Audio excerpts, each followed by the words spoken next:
Pernah nggak sih tidak mengerti atau penasaran kenapa ada orang-orang yang sepertinya kita tuh nggak paham dengan jalan pikirannya? Entah apapun itu penyebutannya, seperti tidak sefrekuensi, tidak cocok, atau beda dimensi. Tapi kenapa ya?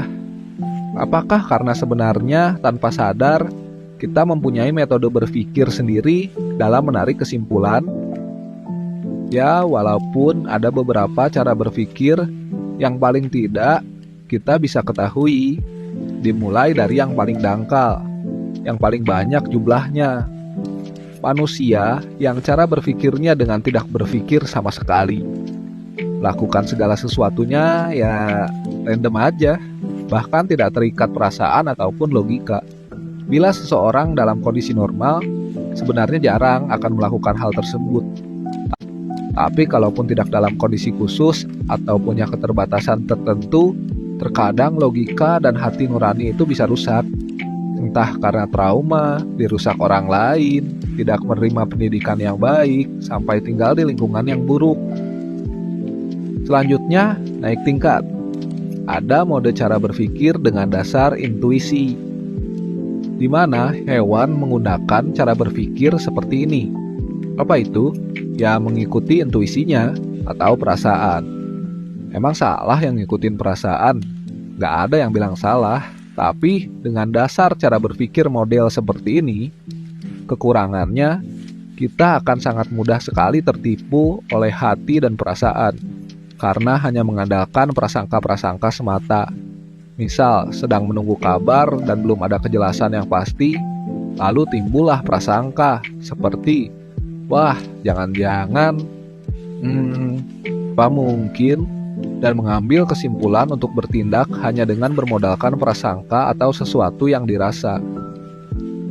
Walaupun terkadang ada kalanya seseorang mempunyai intuisi yang kuat, karena tubuh dan otak belajar dari pengalaman. Seperti terkadang kita pun dapat gagal menjebak hewan buruan, atau umpan yang gagal dimakan ikan karena beberapa hewan memiliki insting yang kuat dalam mengenali bahaya. Cenderung mengikuti perasaan menjadikan kita makhluk yang egois yang tidak peduli dengan orang lain. Gak punya uang malah ngerampok, punya kesalahan malah cari akal untuk menyembunyikannya. Atau seperti tren-tren yang sedang terjadi, rasa bosan dengan pasangannya malah berkhianat mencari orang lain, di mana bila semua itu ketahuan, bukannya berubah atau bertanggung jawab, malah membuat 1001 alasan konyol untuk lari dari perbuatannya.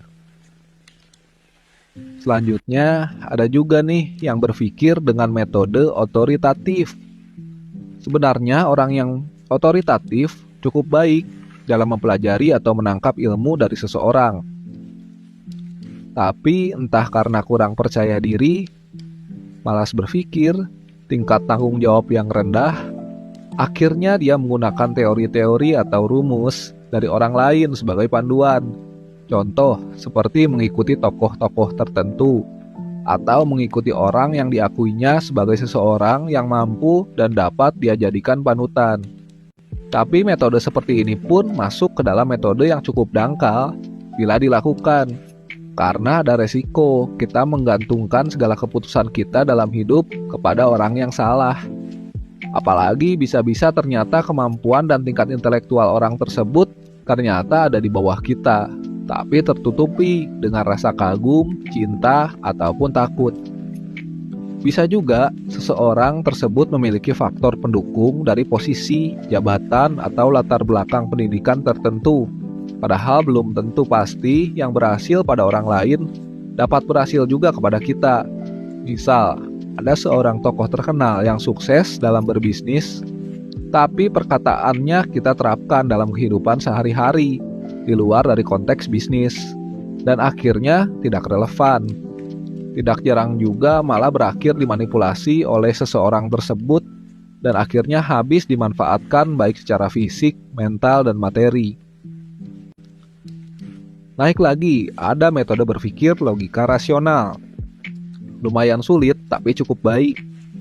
Tapi pada tingkatan ini biasanya dapat dicapai juga lewat pengalaman. Seseorang yang berlogika secara rasional juga harus mampu untuk melawan perasaannya sendiri yang dipengaruhi oleh nafsu, keinginan, kebutuhan, ego, dan masih banyak lagi. Tapi sialnya terkadang di realita kita harus menelan pil pahit ketika hasil keputusan yang terbaik yang dinalar lewat logika itu tidak mengenakan.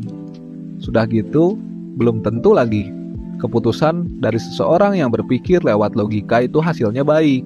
Karena ternyata logika memiliki batas rasio yang menentukan kualitasnya, di mana tingkatan batas dari rasio tersebut ditentukan dari seberapa banyaknya informasi atau ilmu yang seseorang itu punya. Semakin minim, ya semakin rendah rasio logikanya, jadinya tidak rasional. Gak jarang ada orang yang berpikir dengan logika yang cacat. Kalau sudah begitu, biasanya menghasilkan sudut pandang yang sempit dan menghilangkan hati nurani dari orang tersebut. Karena idealnya dalam berlogika, segala hal yang diperhitungkan harus didukung dengan data-data yang lengkap agar suatu problematika dapat terselesaikan sampai tuntas tanpa ada sesuatu yang rancu ataupun mengganjal. Apakah sudah semua? Eits, tunggu dulu. Ayo kita naik ke level yang selanjutnya nih. Metode berpikir ilmiah. Ini sangat sulit dan ribet. Akan sangat langka sekali jumlah seseorang yang mencapai tahap ini, di mana biasanya seseorang itu sangat independen dan memiliki dasar pengetahuan yang luas, yang akhirnya kemampuannya dalam berlogika sangatlah baik. Punya referensi yang sangat banyak, entah karena punya rasa penasaran yang tinggi, atau suka saja belajar. Segala informasi dari setiap dasar atau ide pemikiran tidak mentah-mentah diterima. Harus diuji terlebih dahulu berkali-kali dalam berbagai kondisi. Sumber yang dipakai pun dicari dulu kebenarannya agar dapat diverifikasi apakah benar ataupun hanya hoaks semata. Telah melewati proses yang sangat kompleks dengan pertimbangan dari banyaknya variabel, lalu ide-ide yang muncul akhirnya dipertimbangkan dan dipilih yang paling efektif dengan banyak rencana cadangan agar mampu berimprovisasi ketika ada hal-hal yang tidak terduga. Ada beberapa kekurangan dari seseorang yang dapat mencapai metode berpikir ilmiah. Selain dari lambatnya proses dalam mencapai sebuah kesimpulan, biasanya orang tersebut tidak punya banyak teman. Kalau tidak dibarengi dengan pemahaman dan kemampuan dalam bersosialisasi, karena orang lain akan bingung dengan cara berpikirnya, yang akhirnya sering disalahpahami. Merasakan kebosanan, pusing, kesepian, tidak jarang hingga depresi lebih dari orang-orang kebanyakan, karena jarang juga bertemu dengan yang sepemikiran. Tapi bila dibarengi dengan kontrol diri yang baik dan dengan kebijaksanaan dalam menggunakannya, metode ini dapat dengan ideal membantu seseorang menyelesaikan segala masalah di dalam kehidupannya. Kembali dengan faktor-faktor pendukung lain yang bila dibahas tidak akan selesai sampai kiamat. Ya, ini semua hanya sebatas pemikiran aja sih. Terlepas dari benar dan salahnya, ada di level cara berpikir yang manapun, semua keputusannya ya ada di masing-masing individu.